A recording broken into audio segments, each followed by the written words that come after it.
Hey, it's Hunter, and, wait a minute. Let me just fix this here, and alright, we're good. Software, or more commonly referred to as apps or applications today. We all use software in one way or another. I'm recording my voice in Audacity, editing this video in Premiere Pro, and you are watching this video in a web browser or on the YouTube app. And all of these are examples of application software, designed for the end user like you or me to perform specific tasks easily. There are other types of software as well, like Windows, macOS, or Linux, which are examples of system software designed to handle system tasks like storage management, drivers, and of course, the applications you use on a daily basis. So yeah, you watching this video right now is completely dependent on a variety of different softwares working in perfect synchronization. This is Adobe, the $200 billion company that makes creativity software used by over 90% of professionals in their respective industries. Starting in the 1980s, they have made quite a name for themselves over the years with fantastic and game-changing products like Illustrator, their vector design program, Premiere Pro, the industry-leading video editor, InDesign, a fantastic page spread designer, and a whole bunch more. But of course, what Adobe is most known for in their software lineup has got to be their flagship product, Photoshop. Or remove the World Trade Center from the New York City skyline. We've all heard of Photoshop, surely, because even if you've never used it, I just did a Photoshop. Adobe's products cannot be undervalued in any way. These programs are meant for professionals and businesses and are seriously powerful. And they're all a part of Adobe's collection of creative software called Adobe Creative Cloud.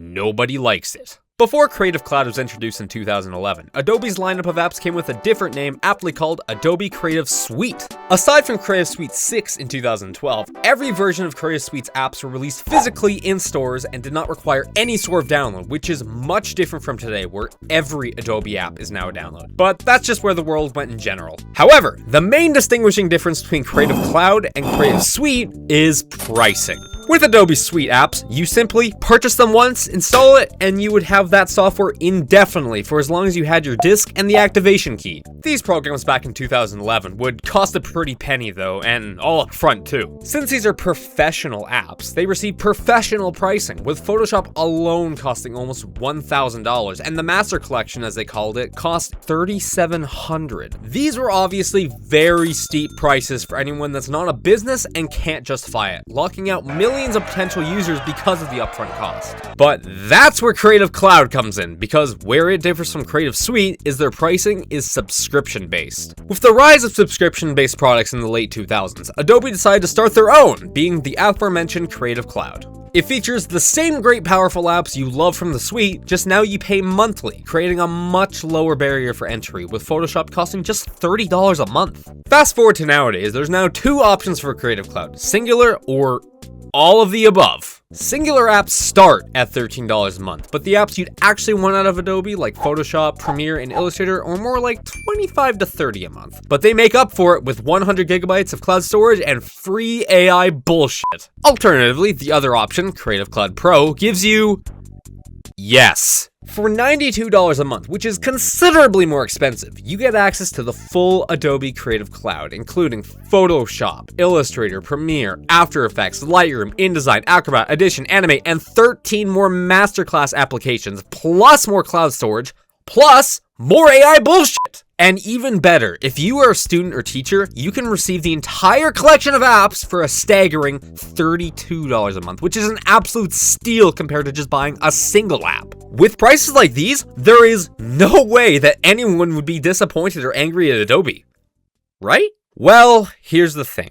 Back in 2012, if you were to purchase the very expensive Creative Suite 6, you would be buying to own these products, meaning not only would you never have to pay again if decided, you own the rights to them. Where this contrasts to Creative Cloud is their subscription model. When you pay Adobe your suite $30+ a month, you are not owning anything and are essentially just renting the software from Adobe instead for as long as you are willing to pay up. This in itself is not a bad thing, just so as long as Adobe still serves the option to buy their products perpetually, motherfucker. Instead of offering their perpetual licensing alongside Creative Cloud, Adobe decided it was in their best interest to chop the option completely because, like the real estate market, it is far more beneficial to rent out than to sell outright, as this will give you a consistent and never-ending flow of cash.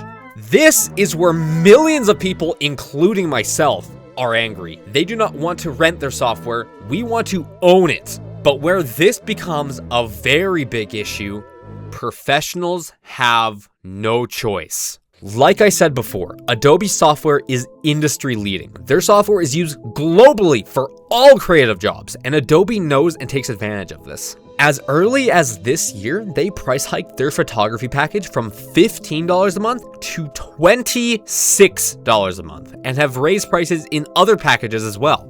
But it doesn't matter what they raise their prices to, because you will pay. It doesn't matter how angry or resentful you may be to Adobe, they have the best and most widespread software for creatives. This is the reason Adobe is often called a monopoly, because while they aren't, they really make it seem like that. Oh, and just a little cake topper. The programs that give you crash so goddamn much. Specifically, Premiere Pro, Illustrator, and Photoshop, the big three, might I remind you, often run sluggishly, have stability issues, and crash semi-frequently. Yes, these programs have a recovery system, which is the one saving grace I'll give them, but it only works once you initially save your file, making crashes within the first 10 to 15 minutes of usership fatal to projects. But of course, not a problem if you save on the cloud, because there it auto-saves constantly.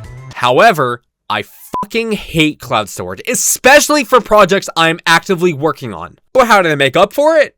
AI bullshit. You cannot go anywhere on Adobe's website without seeing some shit about AI. It's baked into every single Adobe app nowadays as a feature, and, you know, an excuse to raise prices on creativity-based software, a place where AI is heavily shunned in. Oh, but you're an AI advocate. Well, you know, Adobe does have their own apps for AI. There's Adobe Express, Firefly, Firefly Pro, and... Huh? You are expecting us to pay $223 a month for a generative AI that is subpar at best. Adobe, what the fuck are you doing? You force us to buy, no, rent unstable software from you until the end of time. Make sure we have to by staying the norm, and to try and justify all of it, you shove AI most people will never use in real-world context down our throats! My bank account hurts!